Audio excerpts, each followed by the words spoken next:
এই পৃথিবীতে বাঁচার জন্য আমাদের সবার সমান অধিকার আছে। তাহলে কেন আমাদের দীপুচন্দ্র দাস দাদাকে এইভাবে কঠিনতম শাস্তি দিয়ে হত্যা করা হলো? তার কি দোষ ছিল? আমরা ন্যায় চাই, এর বিচার চাই। একটা মানুষকে এইভাবে জ্যান্ত জ্বালিয়ে দেওয়া মানে কি এমন ক্ষতি করেছিল যে দীপুচন্দ্র দাস দাদাকে এত কঠিনতম শাস্তি দেওয়া হয়েছে? কেন কেন একটা জ্যান্ত জীবন্ত লাশ ওরা কেন বানিয়ে দিয়েছে? জ্যান্ত জীবন্ত শরীরটাকে কিভাবে জ্বালিয়ে দিল ওরা? মাটির পুতুল বলে মনে করলো, ওরা পুতুল ভেবে ওটাকে জ্বালিয়ে দিল। এতটা কষ্ট দাদাটা কত কষ্ট করে সহ্য করেছে ভগবান।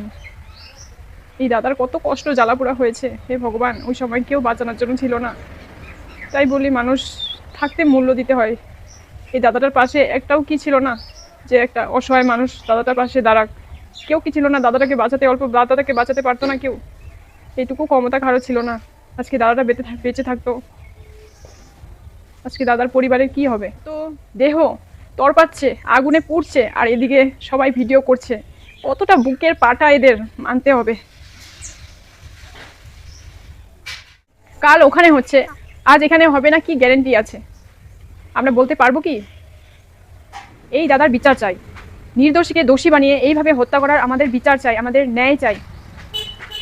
বন্ধুরা, ভিডিওটি তোমরা যারা যারা দেখছো, তো সকল মানুষদেরকে এই বিষয় নিয়ে জানিয়ে দাও, যারা যারা জানে না। কিন্তু বেশিরভাগ মানুষ আমাদের এইসব নিয়ে জানাজানি প্রায় হয়ে গেছে।